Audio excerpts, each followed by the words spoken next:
আজকে একটা জিনিস বলবো, হয়তো আপনারা দ্বিমত পোষণ করতে পারেন, তাও বলতে বাধ্য হচ্ছি। ধরুন আজকে যে ম্যাচ হলো তাতে একটা হিউজ নাম্বার পেলো, মানে পয়েন্টস পেলো ভারত।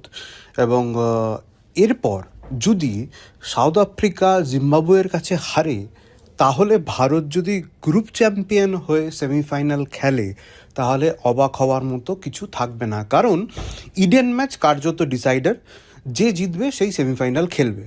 কিন্তু আজকে যেভাবে 256 রান, টি-20 বিশ্বকাপের ইতিহাসে দ্বিতীয় সর্বোচ্চ রান ভারতের 2007-এ করেছিল শ্রীলঙ্কা এবং 2026-এ করলো ভারত, তাই এই সম্ভাবনাও কিন্তু উড়িয়ে দেওয়া যাচ্ছে না।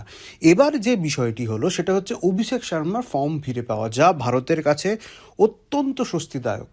যদি আজকে সঞ্জু স্যামসংয়ের নকের কথা বলা হয় তাহলে ইটস ওকে, মানে তিনি নক খেলেছেন, কিন্তু এখনও পর্যন্ত সুযোগ পাওয়ার মতো খেলেননি। রিঙ্কু সিংয়ের পরিবর্তে তিনি খেলেছেন, রিঙ্কু সিংকে লাগবে, এটা নিয়ে কোনো ডাউট নেই।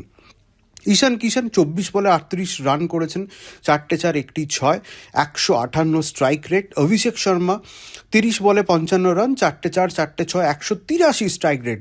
সবচেয়ে মজার বিষয় হলো সূর্যকুমার যাদব অধিনায়ক দারুণ নক খেলেছেন, দারুণ নক, 13 বলে 33, 3 4, 2 6, 253 strike rate. Hardik Pandya classic innings, 23 বলে 50 রান, 2 4, 4 6, 217 স্ট্রাইক রেট। এবং আজকে সবচেয়ে বেশি স্ট্রাইক রেট ছিল তিলক বর্মার, নট আউট, 16 বলে 44 রান, 3 4, 4 6।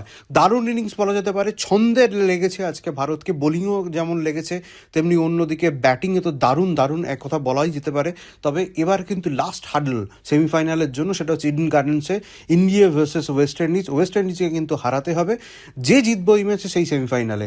এবং এই যে রান রেট, এবং ওয়েস্ট ইন্ডিজকে যদি ভারত হারায় এবং সাউথ আফ্রিকাকে যদি জিম্বাবুয়ে হারায়, তাহলে কিন্তু গ্রুপ চ্যাম্পিয়ন হয়ে ভারত সেমিফাইনালে যাওয়ার সম্ভাবনা রয়েছে, এটা একেবারেই উড়িয়ে দেওয়া যাচ্ছে না। তবে দিনের শেষে আজকে খুব ভালো খবর, অভিষেক শর্মার ফর্ম ফিরে পেয়েছে, পুরো টিম খেলেছে, দারুণ একটা ব্যাপার, দারুণ একটা জয় আমরা এনজয় করলাম এক কথায় বলতে গেলে। তাই all the best India, team India, এগিয়ে চলো।